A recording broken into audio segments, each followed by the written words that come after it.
अस्सलाम वालेकुम नाज़रीन, क्या हाल चाल। उम्मीद करता हूँ कि आप सब लोग खैरियत से होंगे, ज़बरदस्त होंगे और बढ़िया होंगे। आज का जो हमारा सवाल है वो एक हिंदू ने अपने पंडित से सवाल किया कि जो कर्म होते हैं वो भगवान की तरफ से होते हैं तो हमें इसकी सज़ा क्यों मिलती है। ये सब पंडित ने इसका जवाब दिया। और इसके बाद जो हम डॉक्टर ज़ाकिर नाइक साहब हैं उससे एक यही सवाल जो है डॉक्टर ज़ाकिर साहब से एक बंदे ने सवाल किया कि जब तकदीर में लिखा जा चुका है कि इंसान के साथ क्या होने वाला है तो आगे क्या होगा, तो अल्लाह ताला इसकी सज़ा हमें क्यों देता है। अल्लाह ताला को अगर सब कुछ मालूम है तो इंसान को सज़ा क्यों मिलती है। तो ये डॉक्टर ज़ाकिर नाइक साहब ने इस सवाल का जवाब दिया और यही सवाल का जवाब जिस तरह आपको बताया कि पंडित जो अनिरुद्ध आचार्य है इंडिया के, उन्होंने भी उनके जो एक हिंदू लड़के ने उनसे भी इस तरह का यही सवाल किया कि हमें सज़ा क्यों मिलती है अगर ये कर्म भगवान की तरफ से होते हैं। तो इसके दोनों का सवाल और इसका जवाब जो है अनिरुद्ध आचार्य सुनते हैं एक सवाल, और दूसरा जो है डॉक्टर ज़ाकिर नाइक से भी सुनते हैं। तो दोस्तों चलते हैं, देखते हैं, वीडियो स्टार्ट करते हैं। गीता जी में लिखा हुआ है कि जो भी आप कार्य करते हैं, जो भी आप कर्म करते हैं वो सब मेरी आज्ञा से करते हैं। ठीक है। तो जो हमने कार्य यानी जो कर्म किए हैं, जिस कर्म की सजा हमें यहाँ मिल रही है, हाँ। वो हमारे द्वारा हुए हैं या परमात्मा के द्वारा हुए हैं। तो जब आप गुनाह करते हैं तो आपको पता होता है ना कि आप ये गलत कर रहे हैं जी। तो जब पता है कि ये गलत कर रहे हैं तो क्यों गलत किया। जब किया है आपने जानकर तो फिर दंड के भागीदार आप ही हैं, भगवान छोड़ी हैं। स्वतंत्र कर रखा है, कुछ डिसीजन आपको ही लेने होते हैं आपके लिए कि क्या आपके लिए सही है और क्या आपके लिए गलत है। तो मेरा ये है कि we are every human being is born with free will and we are here to test for the life to come here after. ये एक प्रिंसिपल है सर, मुझे एक्सेप्ट है, मुझे कोई इसमें ये नहीं है। दूसरा प्रिंसिपल है सर तकदीर का, जहाँ मुझे थोड़ी गड़बड़ हो रही है। तकदीर का प्रिंसिपल जो मैं समझ रहा हूँ और जो मैंने सुना है वो ये है कि जो अल्लाह ने लिखा है करके आप कर रहे हो, ये जुमला गलत है। आप जो करने वाले हो वो अल्लाह को मालूम है करके अल्लाह ने लिखा है। I hope I am right sir. Correct. तो सर अगर जब फ्री विल का जो प्रिंसिपल है तो ये तो इसके साथ टैली हो रहा है सर। जबकि मैं देख रहा हूँ फ्री विल आप जो करने जा रहे हो यानी कि मुझे फ्री विल तो है करने में, ये प्रिंसिपल टैली हो रहा है। अब रहा प्रिंसिपल टेस्ट का। अब जब अल्लाह ने हमें यहाँ टेस्ट के लिए भेजा है तो आप यहाँ कह रहे हैं कि आप जो करने जा रहे हो वो अल्लाह को ऑलरेडी पता है और उन्होंने लिख के रखा है। तो मुझे ये समझ में आ रहा है कि हम आखिरत तक क्या करने वाले हैं, यानी सब लोग जो है क्या करने वाले हैं ये अल्लाह को पता है, ये एंड रिजल्ट अल्लाह को पता है, ऐसा मुझे लग रहा है। बिल्कुल सही। बिल्कुल सही। आई एम ग्लैड सर, जो मैं समझ रहा था सही समझ रहा था। अब यहाँ बात ये आ रही है कि सर अगर वर्ल्ड कप क्रिकेट का रिजल्ट मुझे अगर फाइनल रिजल्ट मालूम है तो पूरा वर्ल्ड कप मुझे देखने की जरूरत क्या है। वेरी गुड, बहुत अच्छा सवाल। लगता है कि आप बहुत पीस टीवी देखते हैं। काफी माशाल्लाह देखता हूँ सर। आपने जिस तरीके से तकदीर को शॉर्ट में कहा, यस सर, बहुत कम मुसलमान यहाँ कह पाएंगे। मुसलमान को भी ये प्रॉब्लम है तकदीर क्या है, मैच करने का कि फ्री विल एंड तकदीर बहुत कम मुसलमान कह सकते हैं। और आपने इतने बड़े मजमे में कहा, मैं आपको कांग्रेचुलेट करता हूँ। Thank you sir.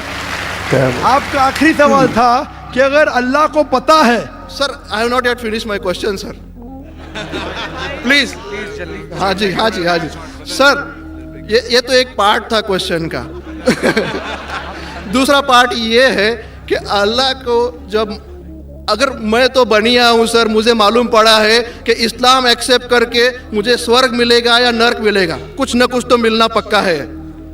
अब ये सब खेल में अल्लाह को क्या मिल रहा है ये मैं जानना चाहता हूँ सर। बहुत अच्छा सवाल। ये दूसरा सवाल है मेरा। और तीसरा, दोनों सवाल का जवाब दूंगा, तीसरा मत पूछिए सर शॉर्ट है, शॉर्ट ये नहीं तो लोग मुझे कहेंगे कि मैं ना इंसाफी कर नहीं रहा हूं। नहीं, इसी कनेक्टेड है सर, इसी से कनेक्टेड है। और सिर्फ आउट ऑफ क्यूरियोसिटी पूछ रहा हूँ, आप देना चाहे दे सकते, नहीं देना चाहे नहीं दे सकते। सर हमारा फैसला कैसा होने वाला है ये तो मुझे पता चल गया कि डूज और डोंट्स कुरान में लिखे, फॉलो करो, आपका फैसला हो जाएगा। लेकिन जो जानवर एनिमल्स जो है, एलिफेंट्स, ये जो भी जानवर है, इनका फैसला अल्लाह कैसे करने वाले हैं, ये मुझे जानने की क्यूरियोसिटी है। आप देना चाहे दे सकते हैं, तीनों नहीं जवाब दिया दूंगा, कोई- मुख्तसर सा दूंगा। आपने बिल्कुल सही किया तकदीर के बारे में। आप पीस टीवी देख रहे हैं, वहां से मालूमात सही मिली। आपके जो 3 सवाल थे, पहला सवाल तक अल्लाह जब जानता है ये सब होने वाला है तो ये खिलवाड़ क्यों होता है ना, कठपुतलियां। जब अल्लाह ताला सब जानते हैं तो हम लोग क्यों ये रचा रहे ड्रामा? डायरेक्ट क्यों ना मुझे जन्नत में डालता है, डायरेक्ट क्यों ना दोज़ख में डालता है? बहुत अच्छा सवाल। सबसे पहले ये सवाल कि अगर अल्लाह सुब्हाना व तआला आपको बोलेगा अच्छा ये आदमी अच्छे काम करने वाला है, इसको जन्नत में डाला, ये आदमी बुरे काम करने वाला है, दोज़ख में डाला, और डायरेक्ट अगर दुनिया में आने के बिना जन्नत में डालेगा, दोज़ख में डालेगा, जन्नत में वाला तो एतराज नहीं करेगा, दोज़ख में डालने वाला कहेगा आप मुझे दोज़ख में क्यों डाल रहे, मैंने क्या गुनाह किया? अल्लाह ताला कुरान में ये लिखा है, आखिरत के दिन में आप अल्लाह से ये नहीं कहेंगे क्या वो नाइंसाफी कर रहे, आपके जिस्म आपके खिलाफ गवाही देंगे, आपके फेवर में गवाही देंगे, आपके आंख, आपके हाथ, आपके हर जिस्म के अंग अंग आपके फेवर और खिलाफ में गवाही देंगे, आपके आगे सब कुछ स्पष्ट रहेगा। तो आप अल्लाह से ये नहीं कहेंगे कि आप मुझे दोज़ख में क्यों डाल रहे, आप कहेंगे मुझे और एक मौका दो। अल्लाह कहेगा टेस्ट खत्म हो गया है। अगर डायरेक्ट आपको दोज़ख में डालेंगे तो आप कहेंगे अल्लाह ने, मिसाल के तौर पे अगर टीचर जानता है कि ये स्टूडेंट को फर्स्ट आने वाला है, ये स्टूडेंट फेल होने वाला है, अगर डायरेक्ट बोलेगा नो टेस्ट, आपको पास किया, आपको फेल किया, पास करने वाला एतराज नहीं करेगा, फेल करने वाला बोलेगा अरे आपने फेल क्यों किया मुझे, अरे आप तो बुद्धू है आपको, लेकिन फेल क्यों किया, इसलिए टेस्ट लेता है। अल्लाह ताला जानता है लेकिन आप उस पर एतराज नहीं किया आखिरत में, इसलिए टेस्ट ले रहा है। नंबर 2, अल्लाह को फायदा क्या है? अल्लाह को शैतान ने उसको चैलेंज किया था कि मैं तेरे बंदे को भड़काऊंगा। चैप्टर नंबर 7 में लिखा गया है। तो अल्लाह कहता है कि मेरे बंदे को तू भड़का सकेगा ही नहीं, जो मेरे बंदे ने उसको भड़काएगा। इब्लीस कहता है मेरे पनिशमेंट को डिले करो, गिव मी रिस्पाइट, अल्लाह डिले कर लेता है। अल्लाह क्यों कर रहा है? क्योंकि अल्लाह ताला के लिए इंसान सबसे बेहतरीन मखलूक है, बेस्ट क्रिएशन। बाकी creation don't have free will, इंसान को फ्री विल है, तो ये सबसे बेहतरीन क्रिएशन है। उनको खुशी हो रही कि बाकी जो लोग हैं, आपका तीसरा सवाल भी इसमें आता है, जो फरिश्ते उनको चॉइस नहीं, जो अल्लाह कहता है मानना ही पड़ता है। जानवर को फ्री विल नहीं है, जो अल्लाह ताला कहेगा जानवर करेगा, फ्री विल नहीं। इंसान एक ऐसी मखलूक है, ऐसा क्रिएशन है जिसके पास फ्री विल है, इसीलिए उसे खुशी होती है कि मैं फ्री विल देने के बाद ये इंसान मेरी इबादत कर रहा है। Answer number 2। आंसर नंबर 3, ये टेस्ट जानवरों के लिए नहीं है। जानवर के लिए टेस्ट नहीं, सिर्फ इंसान के लिए और जिन के लिए। जानवर अगर किसने भी कोई गलत किया, एक जानवर ने दूसरे जानवर के खिलाफ कुछ सिंग मारी, तो आखिरत के दिन पे उसका बदला लिया जाएगा और उनको खत्म किया जाएगा। इन लोग स्वर्ग और नरक में नहीं जाएंगे।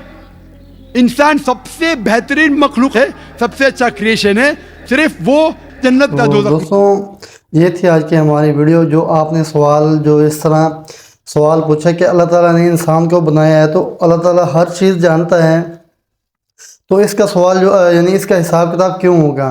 तो आपने बहुत अच्छे से इसका सवाल सुना, जिस तरह सवाल किया, और इसका सवाल का जवाब भी सुना।